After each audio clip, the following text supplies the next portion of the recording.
Autoline Daily is brought to you by BorgWarner, feel good about driving. Bridgestone, your journey, our passion. And by Dow Automotive Systems, improving durability and increasing design flexibility with Betamate structural adhesives at dowbetamate.com.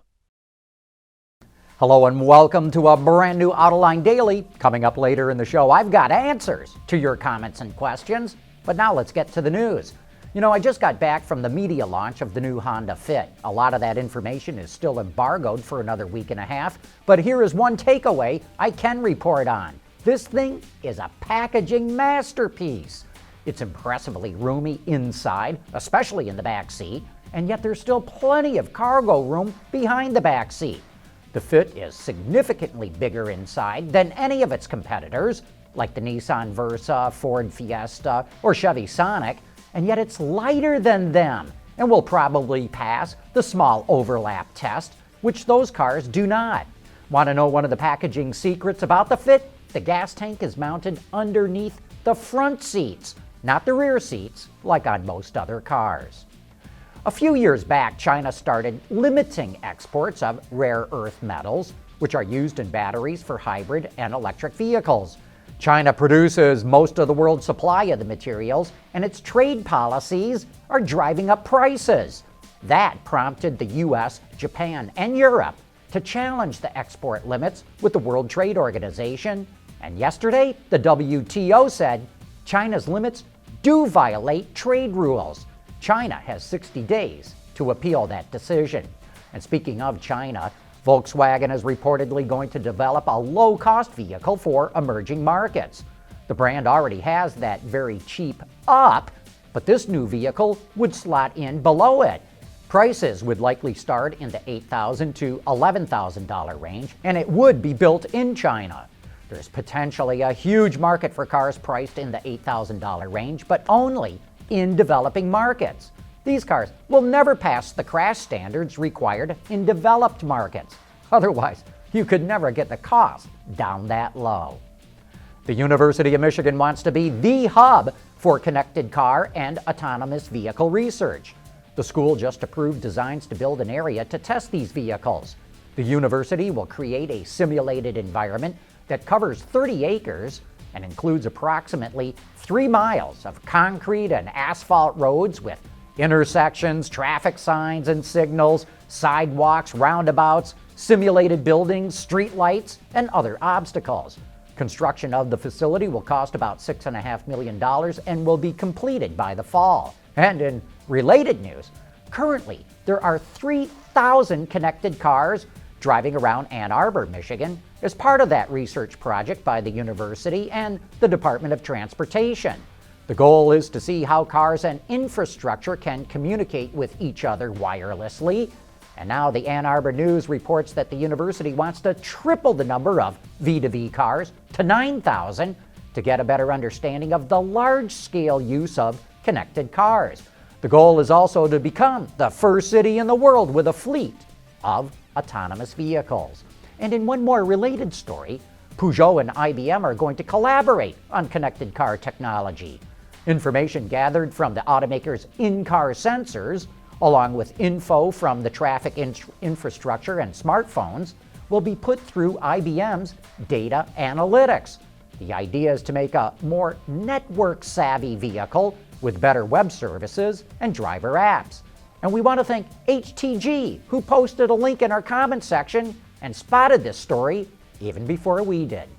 Speaking of getting great tips and information from you, our viewers, coming up next, it's time for You Said It.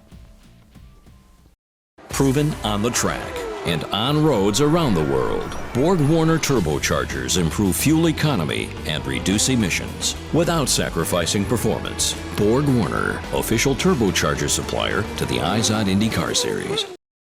And now it's time for some of your feedback. Jerry P. thinks he has a solution for the lens getting dirty on those backup cameras. Just mount them behind the back window glass. If you really want to get tricky, you can always have a hydrophobic coating put on the glass. Mounting the camera high in the back window will also give you a nice look-down angle to see everything behind you. Well, maybe not everything, Jerry. That might work on some kinds of vehicles like SUVs, crossovers, and minivans, but on sedans that's not going to work. Even if you mount the camera high on the glass, it will not be able to see immediately behind the car below the trunk line.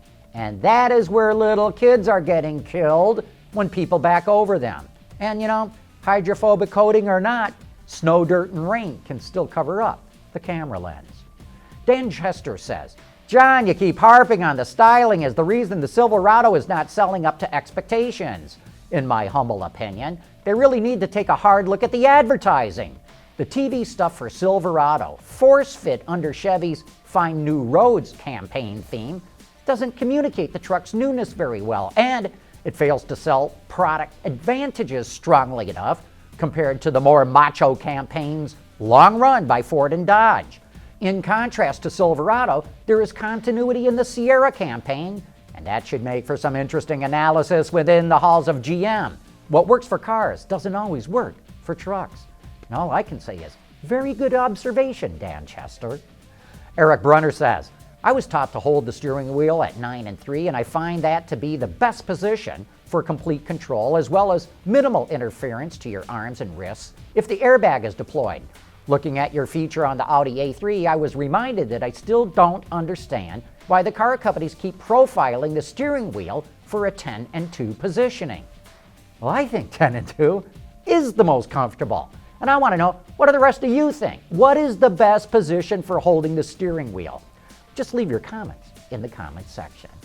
MJB says, hey, Volvo, don't stop at collecting vehicle info in the cloud for icy patch road warnings. Track the feedback from the struts, vertical wheel travel, and report potholes to the State Road Commission. Hey, did everyone hear that? I think MJB has a fantastic suggestion.